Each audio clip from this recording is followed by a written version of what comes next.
नमस्कार दोस्तों, सोचिए आपने अपने सपनों का घर या फिर जमीन पसंद की। प्रॉपर्टी डीलर या फिर सेलर यानी कि जो बेचने वाला है उससे आपकी बात पक्की हुई और आपने भरोसे में आकर 50,000 या फिर 2 लाख रुपए तक टोकन मनी यानी कि बयाना दे दिया। लेकिन कुछ दिन बाद अचानक सेलर का फोन आता है और वो कहता है कि भाई साहब, अब मुझे प्रॉपर्टी नहीं बेचनी है या मुझे कोई दूसरा खरीदार ज्यादा पैसे दे रहा है, इसीलिए मैं आपको ये जमीन ये संपत्ति नहीं दे सकता। ऐसे में आपके पैरों के नीचे से जमीन खिसक जाती है, क्योंकि पैसा भी गया और प्रॉपर्टी भी हाथ से गई।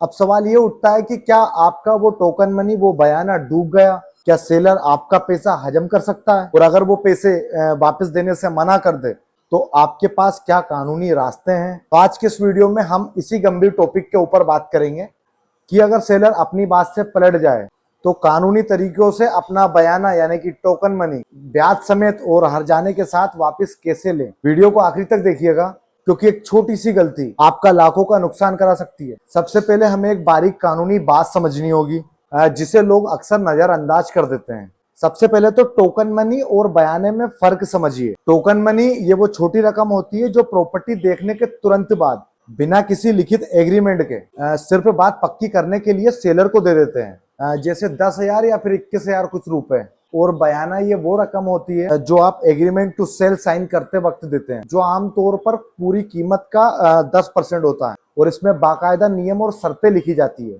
दोस्तों, कानून की नज़र में अगर आपके पास लिखित में एग्रीमेंट टू सेल है तो आपका पक्ष 200% तक मजबूत हो जाता है। लेकिन आपने सिर्फ केस या बिना लिखा पढ़ी के टोकन मनी दी है तो भी घबराने की जरूरत नहीं है, उसके लिए भी रास्ता है। अब मान लीजिए सेलर पलट गया और वो कह रहा है कि मैं अब प्रॉपर्टी नहीं बेचूंगा और पैसे भी लटका रहा है, तो आपको स्टेप बाय स्टेप क्या करना है, ध्यान से सुनिए।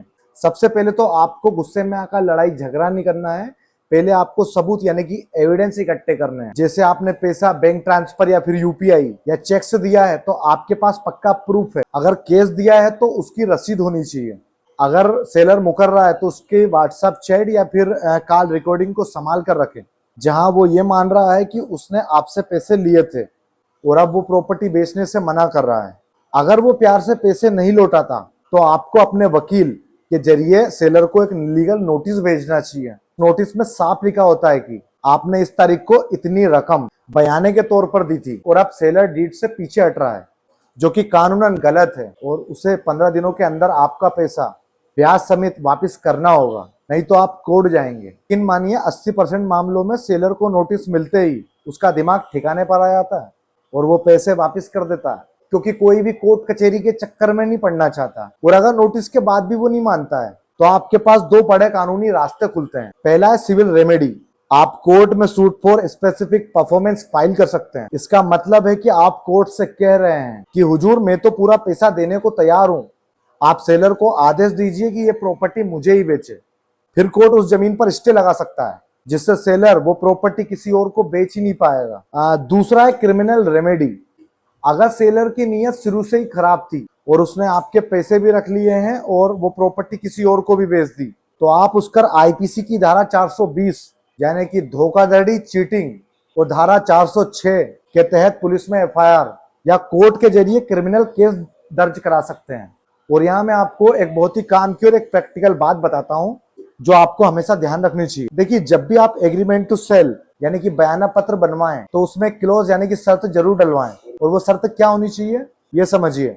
शर्त ये होनी चाहिए कि अगर खरीदार यानी कि बायर अपनी मर्जी से पीछे हटता है तो उसका बयाना जब्त हो जाएगा। लेकिन अगर बेचने वाला यानी कि सेलर अपनी बात से पलटता है तो उसको खरीदार की रकम का दुगना पैसा वापस करना होगा। अगर आपके एग्रीमेंट में ये दुगने पैसे वाली शर्त लिखी है और वो नोटरी या रजिस्टर्ड है, इसके डर से कोई भी सेलर अपनी बात से आसानी से नहीं पलटता, तो कानूनन सेलर को आपको डबल पैसे देने ही पड़ेंगे। भविष्य में आप कभी भी ऐसे धोखे का शिकार ना हो, इसके लिए 4 बातें हमेशा गांठ बांध लीजिए। या तो केस देने से बचे, जितना हो सके टोकन मनी बयाना यानी कि चेक से या फिर ऑनलाइन दे, या फिर नेट बैंकिंग या फिर यूपीआई से दे, ताकि बैंक स्टेटमेंट में उसका रिकॉर्ड रहे। दूसरा है, कागज पर दस्तखत जरूर लें। अगर आप 11,000 भी दे रहे हैं तो एक सादे कागज पर ही सही सेलर के दस्तखत या फिर अंगूठे का निशान जरूर ले लें कि उसने किस प्रॉपर्टी के एवज में ये पैसा लिया है। और तीसरा, प्रॉपर्टी के मालिक को ही पैसा दे। हमेशा लैंड रिकॉर्ड, खसरा, खतौनी या रजिस्ट्री चेक करें कि असली मालिक कौन है। कभी भी डीलर या किसी तीसरे व्यक्ति के खाते में बयाना ना डालें, यानी कि टोकन ना डालें। चौथा, गवाह यानी कि विटनेस रखें। जब भी पैसों का लेन देन हो, अपने साथ 2 भरोसेमंद गवाह जरूर रखें, जो जरूरत पड़ने पर कोर्ट में आपके पक्ष में गवाही दे सके। दोस्तों, कानून हमेशा आपके साथ है।